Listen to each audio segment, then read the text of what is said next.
Good afternoon, class. This is Mr. Nguyen. So you guys will be hearing videos recorded by me. I'm pretty much going to be teaching you guys virtually. And we are on Module 1, or not Module 1, Module 2. So you guys should have just gotten your Module 2. Make sure you put your names on the front of it. If the sub hasn't told you already, I'll just tell you guys again.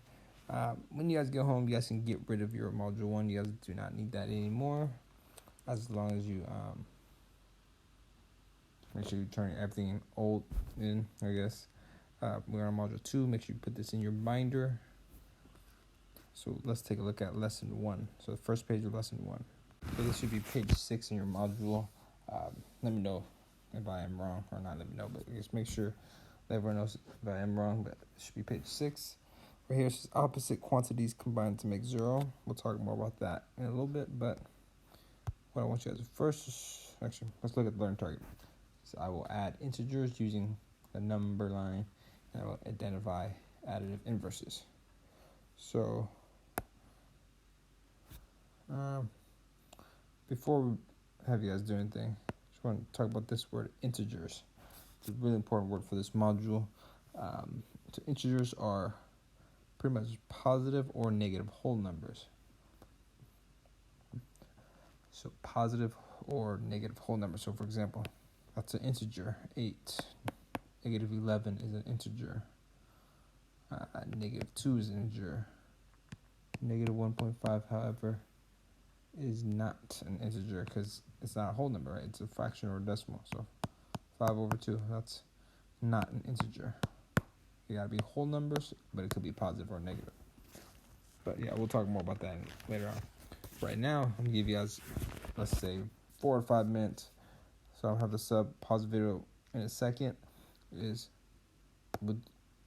do this part on your own. Just write down as many things you know about negative numbers on the left side, as many things you know about positive numbers on the right side, and as many things you know that they have in common in the middle. That's a Venn diagram. Venn diagram kind of compares the two things. We're comparing negative numbers and positive numbers. Again, you're writing what you know about negative numbers on the left, what you know about positive numbers on the right, what you know that they have in common in the middle. So I'll have this pause the video right here, and you guys record your answers. Give you guys about 4 or 5 minutes, and you guys share your answers before I go over some of mine. All right, so hopefully you guys are able to share some good answers with the rest of the class. But let's just share some answers that you guys might have written. And if I put anything on here, make sure you guys write it on your paper also. There will be a certain page of notes that I will have you guys turn in for points. So make sure you guys are copying everything I write down that you don't have already. So negative numbers. If you think of a number line, they are to the left of 0, right? 0 is in the middle. Negative numbers are on the left. So that means positive numbers are to the right. Let's see. Negative numbers also have a negative sign in front, right? They have that dash in front.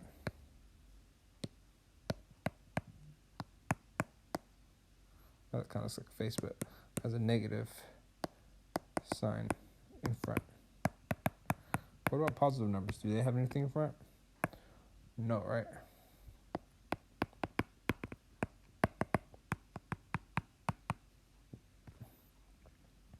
Let's think about what can negative numbers represent in real life. They could represent like debt, right? Debt means you owe money. If you have a negative number in front, or a negative sign in front of a number, that means, and with the dollar sign, that means it's how much money you owe. Or it could be withdraw. That's like taking out money. And it can also represent below sea level. You guys might have heard of that before. Positive numbers can represent gaining money, right? Or putting in money, or above sea level. Let's think about, and there's some other stuff we could put, but we'll leave it as that for now. Things in the middle can be They're both integers, right? Both integers. Also both on the number line. And yeah. Let's see. So I should give you guys a few more seconds to copy that down. If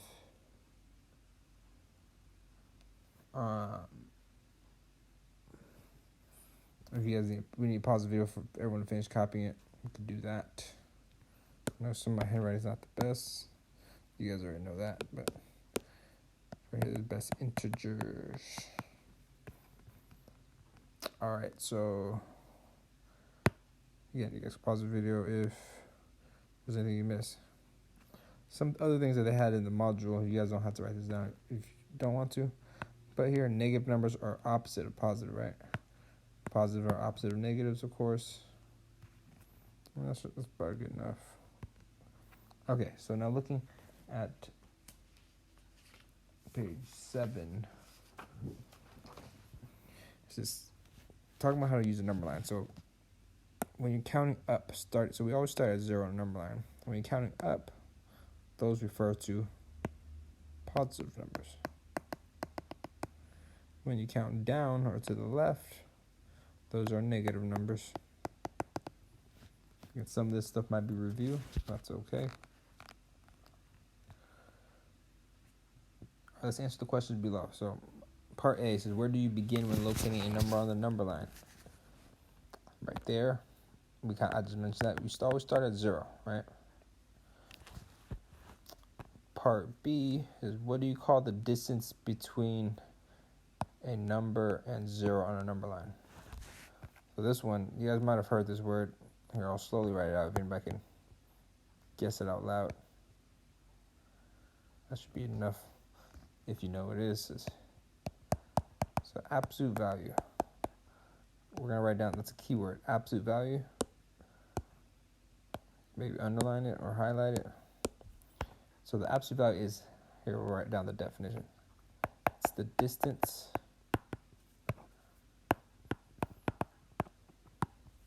between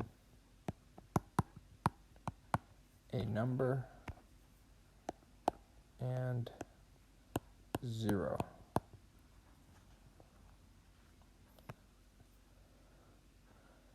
So for example, you guys do not have to copy down this number line, but you can if you want.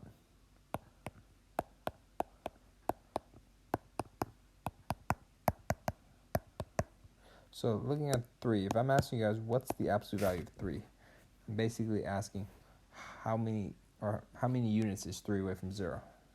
What you could do is you kind of look at the 3, you see how many steps you got to take to get to 0. 1, 2, 3. So that means the absolute value of 3 is just 3, right? But what if I ask you what's the absolute value of negative 3? It's the same concept as how many steps you got to take to get to 0. 1, 2, 3. So the absolute value of negative 3 is also 3. And the absolute value of positive 3 is 3. The reason for this is the keyword distance. Distance can never be negative. So if you think about, let's say you live 2 miles from your house. Or, no, that doesn't make sense. You can't live 2 miles from your house. Let's say the school is 2 miles from your house, right? So if you're at school, you would say, oh, I got to walk 2 miles home. But if you're at home going to school, you wouldn't say, I got to walk negative 2 miles, right? I know it's a different direction, but here, let me try to do it a little visual. This is your H, this is your house. Here, this is Prescott. From here to here, let's say it's 2 miles. To go from your house to Prescott is 2 miles. To go from Prescott back to your house is still 2 miles, right? It's never negative. Distance can never be negative. Even if you take 4 steps back, it's still 4 steps that you took. So again, key thing, distance can never be negative, so therefore the absolute value is always positive. So looking at question C, this is what is the relationship between 7 and negative 7? So here, what I'm going to do is I'm going to extend this number line. Again, you can just take a look at this part and follow along.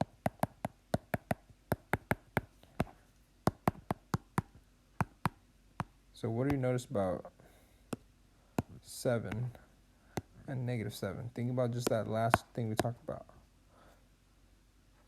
So what's the absolute value of 7? How far is 7 from 0? It's 7 units, right? What's the absolute value of negative 7? How far is that from 0? It's still 7 units. So here, the relationship is they both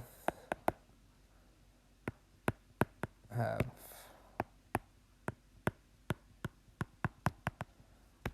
an absolute value of 7. They are both 7 units or 7 steps away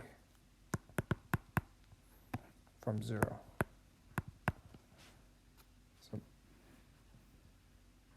make sure you guys copy that down. Right here, we can pause the video if students still need to copy it down. I will move on to the next part though, but again, please pause the video if students are still writing.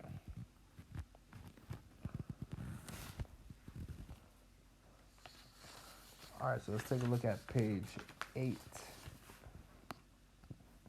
So right here it says, what is the sum of the card values shown? Use a counting method on the provided number line to justify your answer. So right here, I'm going to give you guys, let's say, 2, 3 minutes to try to figure out what's the sum. What happens if you add these 4 numbers? And you can use your number line. Remember, you start at 0. Think about what do you do first. What do you do after that? So give you guys a minute or two to try to see if you guys do that on your own. Pause the video. All right, so let's walk through this real quick. So remember, we start at 0. The first number is 5, so that means it's positive 5, right? So it takes you 5 steps to the right, which you end up at 5. The second number is negative 5. That means you take 5 steps back. But remember, we're here right now. We're at 5. When you take 5 steps back, that'll take me back to 0. All right, here, then the next number is negative 4, right? So if I'm back at 0, I go back 4 steps. So remember, the number doesn't tell you where to go. It more so tells you how many steps to take and in which direction. Because right here, the last number is 8. That doesn't mean I'm going to go to 8. That means if I'm at negative 4, I'm going to take 8 steps to the right since it's positive. So where would that take me? 1, 2, 3, 4, 5, 6, 7, 8. Make sure when you're counting, you don't count until you take your first step. So that's 1, 2. Some students make the mistake if they say 1, 2, 3. But it should be 1. That's your first step. 2, 3, 4, 5, 6, 7, 8. So we end up at positive 4. So that means when you add up all 4 of these numbers together, you get 4.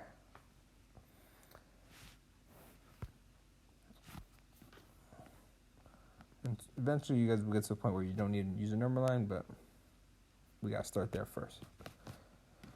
Question 8 was the final position on the number line. So where do we end up? We end up at 4, right?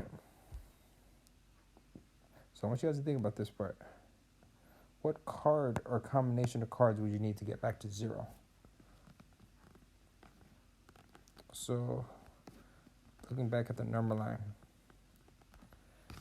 if we're at 4, what card or combination of cards would we need to take me back to 0? We'll pause the video and some of you guys can maybe share your answers with the class.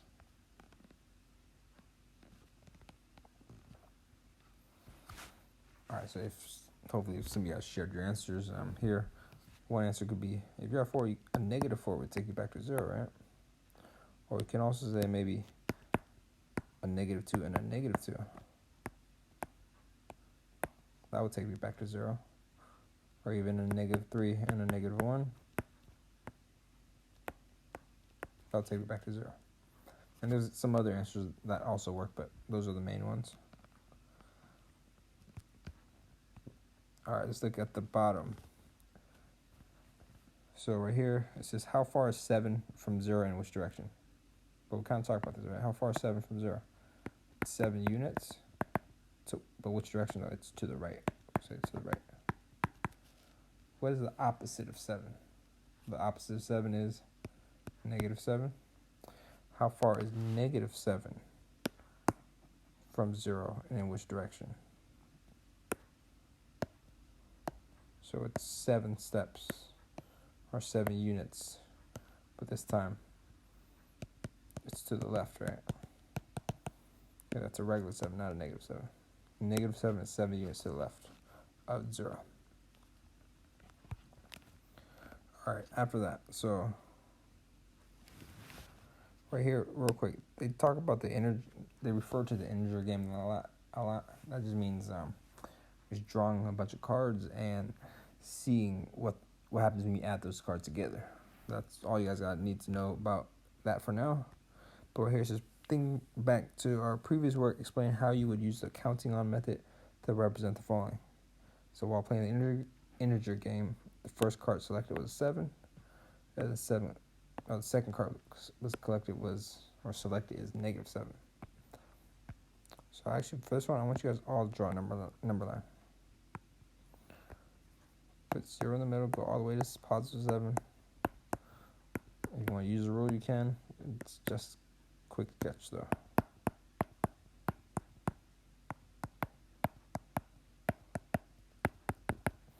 So you use those numbers. So if I got a 7 and a negative 7, first we're at 0, right?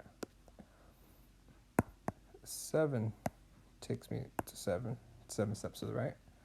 Then a negative 7 would take me 7. Oops, I messed up. I just accidentally started at negative 1. You gotta start at positive, or start at 0. Go 7 steps to the right. That's 7. Then the next one's negative 7. That means I go 7 steps back. And we got 0, right? So that answers our next question. What does it tell us about the sum of 7 and its opposite, negative 7? Say they add to get 0. So looking at question F, look at the curved arrows you drew for 7 and negative 7. So everyone should have drew these arrows up here. What relationship exists between these two arrows that would support your claim about the sum of 7 and negative 7? So basically, look at these two arrows. What do they have in common? Anybody? Let's see if anybody can answer that. We can pause the video real quick. What do these two arrows have in common? So, one thing, actually, let's talk about what they're different in first. They're different in that they're going in different directions, right? But what they have in common is they're the same size, right? So if they're the same size but they go in different directions, it's kind of like they cancel each other out. The blue arrow, the 7, takes you to the right 7. Then the red one, the negative 7, takes you back 7, which guess what? Takes us back to 0. So let's write this part here. The arrows are the same size,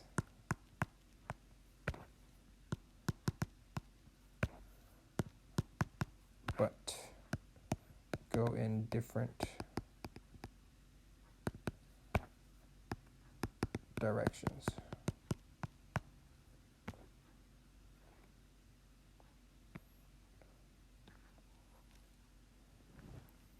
So question G says, do you think this will hold true for the sum of any number and its opposite? So let's say I got negative 5 plus positive 5. Do we think that's going to get a 0 also? Because think about the number line. If you're at 0, right, the negative 5 takes you back 5 steps to negative 5. Then the positive 5 just takes you 5 steps forward. Guess what? It takes us back to 0. So it does hold true. Even if I got like 100 plus negative 100, that would equal 0. So it does hold true. Make sure you guys finish writing that down. Move on to the next part.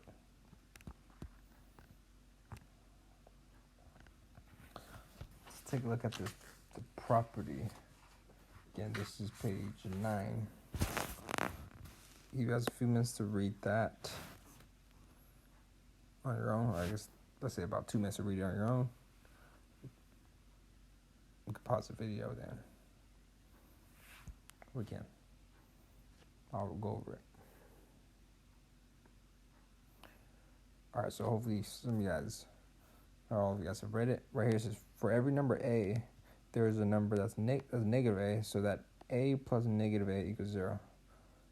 And that negative a plus a equals 0. Basically saying here, if you have a number, you're going to have a negative version of that number, and when you add them together, you get 0. Or you have a negative number, you have a positive number of that version, a positive version of that number, you also get 0. So these are called, this is the additive inverse. Right here it says the additive inverse of a number is a number such that the sum of the two numbers is 0. The opposite of a number satisfies this example.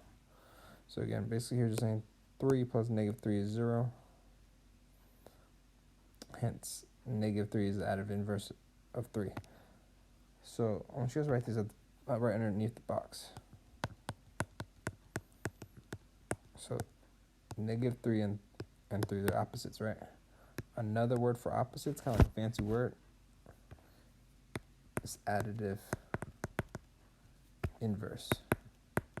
You can say that negative 3 and 3 are additive inverses. And whenever you add two numbers that are additive inverses or they're opposites, you should know that they get you 0. That's the main thing you guys should know from this lesson today. When you add a number and it's opposite, you get 0.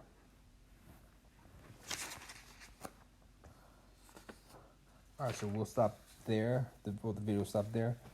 Your guys' job to do right now is to do the problem set, which is page 10 in your modules. Feel free to work on that with people around you as long as you stay in your seat. And I'll post an assignment where you guys will have to turn that in on Google Classroom.